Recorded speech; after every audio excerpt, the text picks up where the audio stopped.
নিশ্চয়ই আল্লাহ মুমিনদের কাছ থেকে তাদের জীবন ও সম্পদ ক্রয় করে নিয়েছেন। তাদের জন্য জান্নাত রয়েছে এর বিনিময়ে। সূরা আত-তাওবা আয়াত ৯ ১১১। আসসালামু আলাইকুম আমার প্রিয় আপু ভাইয়ারা, আপনারা সবাই কেমন আছেন?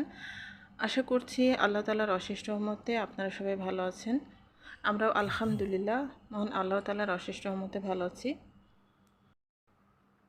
সবাইকে রমজান মোবারক জানাচ্ছি। আবারও রমজানের পবিত্র মাসে আমরা পদার্পণ করেছি। তো আমাদের আসলে এটা অনেক বড় একটা আনন্দের বিষয়। তো রমজানের ভিতরে কাজকর্ম তো অনেক থাকে, তারপরেও দেখা যায় যে কাজকর্ম করতে খুব একটা বেশি কষ্ট লাগে না। তো যাই হোক, এখন এই যে আমি আজকের ইফতারের আয়োজনে চলে এসেছি। আর আজকের ইফতারের আয়োজনে রয়েছে খিচুড়ি, সবজি খিচুড়ি।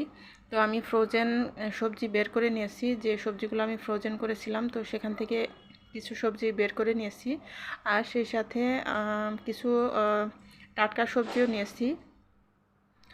আর শসা কেটে নিয়েছি। তো শসা যেহেতু অনেক বেশি পরিমাণে নিয়ে আসে আমাদের জমির শসা, তো এই কারণে সবজির মধ্যেও আর কি দেওয়া হয়, আবার তরকারি করেও খাওয়া হয়। তো এইভাবে করে আর কি শসাগুলোকে কাজে লাগাচ্ছি। তো এখন এই যে আমি পোলাও চাল আর মসুর ডাল পরিমাণ মতো নিয়ে নিয়েছি, নিয়ে তারপরে আমি চাল ডাল খুব ভালোভাবে ধুয়ে তারপরে এখন রেখে দিলাম।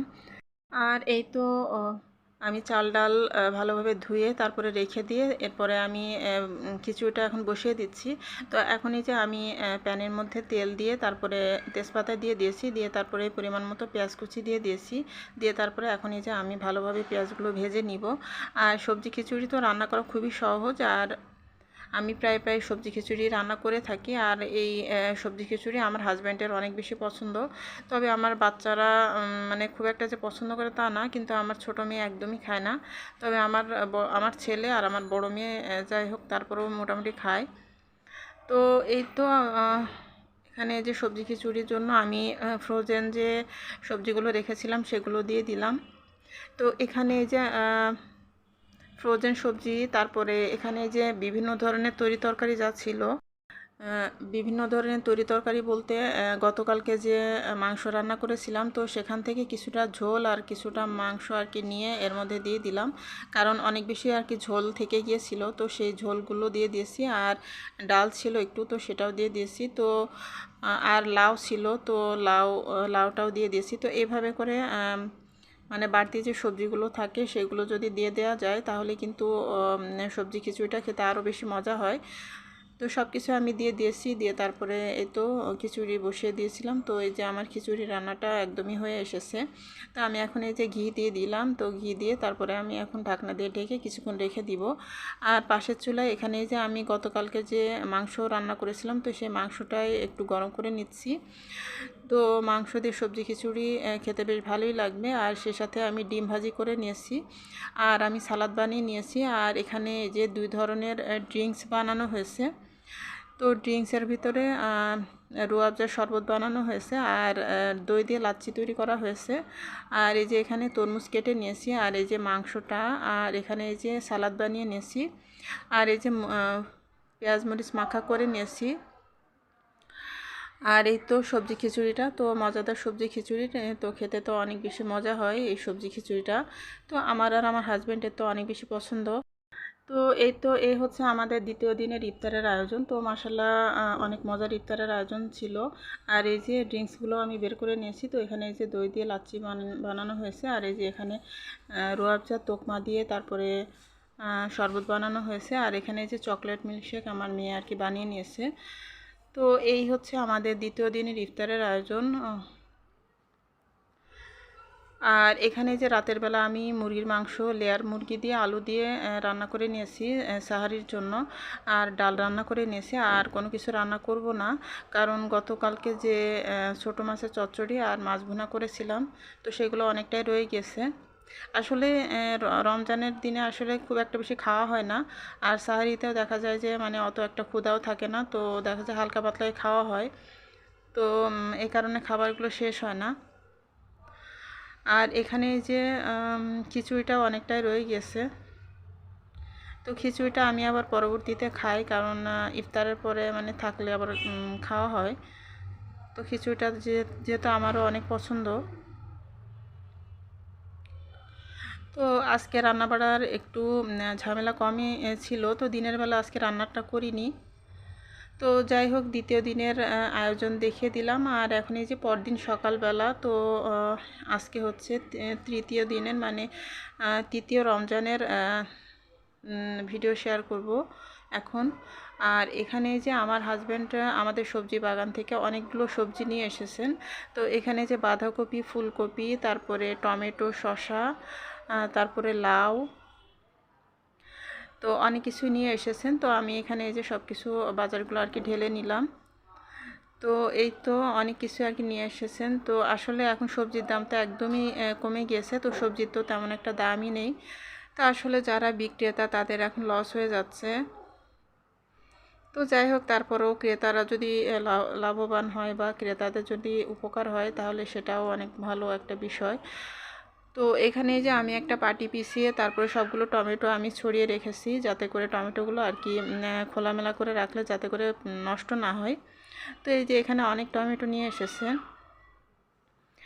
আর এখন এই যে আমি ইফতার তৈরির কাজে চলে এসেছি কিচেনে। তো আমি আজকে আলুর চপ তৈরি করব। তো তার জন্য আমি এই যে আলুগুলোকে খুব ভালোভাবে কেটে ধুয়ে তারপর সিদ্ধ বসিয়ে দিয়েছি, সামান্য একটু লবণ দিয়েছি। আর এখানে যে আমি 2টা ডিম সিদ্ধ বসিয়ে দিলাম।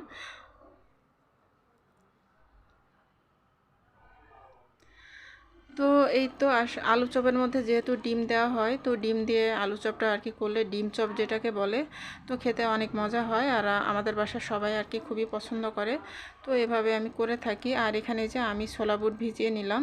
তো ছোলা বুটটা সিদ্ধ করে আর কি যেটা রেখেছিলাম সেটা আছে ডিপ ফ্রিজে। তো তারপরেও আমি টাটকা টাটকা করে আর কি এখন প্রেশার কুকারে আর কি সিদ্ধ করে নিব। তো 1 ঘন্টার মতো ভিজিয়ে রেখে তারপরে প্রেশার কুকারে আমি ছোলা বুটগুলো সিদ্ধ করে নিব, তাহলেই হয়ে যাবে। আর এখানে যে আমি ডাল বের করে রেখেছি। তো ডালটা আমি তো আগেই মানে বেটে ডিপ ফ্রিজে রেখে দিয়েছিলাম, তো সেটাই বের করে নিয়েছি। আর এখানে যে আমি দুপুরে রান্নাটা করে নিব, মানে আজকে তৃতীয় রমজানে আর কি সাহারির রান্নাটা এখন করে নিব। তো সাহারিতে আজকে আমি তেলাপিয়া মাছ ভুনা করব। তো তেলাপিয়া মাছ দিয়ে সিমের বিচি দিয়ে আর কি রান্না করব।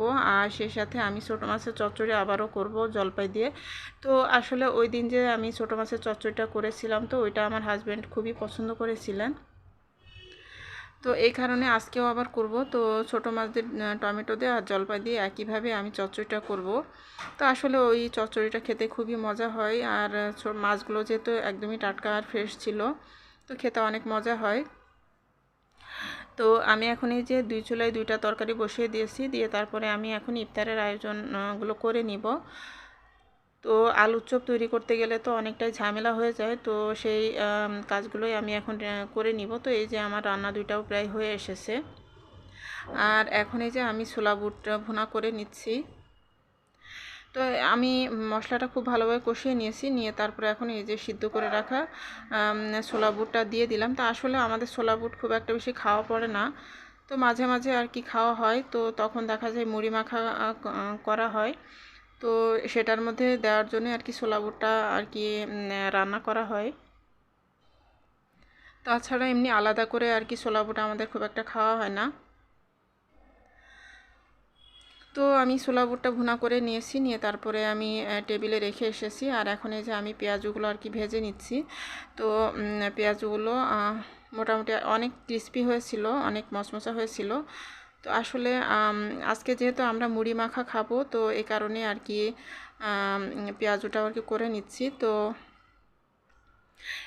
আমাদের আসলে এক এক দিন এক এক ধরনের খাবার খাওয়া হয়। তো আমাদের সব সময় কিন্তু ভাজাভুজি খাবার খাওয়া হয় না, মানে ভাজা পোড়া খাবার মাঝে মাঝে করা হয়। তাছাড়া এমনিতে নর্মালি দেখা যায় যে পরোটা করা হয়, তারপরে সবজি খিচুড়ি, না হলে বিরিয়ানি, না হলে ফ্রায়েড রাইস, না হলে আবার একদিন দেখা যায় আমরা ভাত ভাত খেয়ে ফেলি, ইফতারের সময় একবার ভাত খেয়ে ফেলি। তো আসলে এক এক দিন এক এক ধরনের ইফতারের আয়োজন করে থাকি।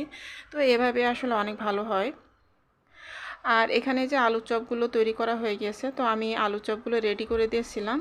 আর আমার বাচ্চারা ডিমের মধ্যে গড়িয়ে তারপরে বিস্কিটের গুঁড়ার মধ্যে কোট করে তারপর দিয়েছে। তো আমি এখন এই যে সবগুলো ভেজে নিব।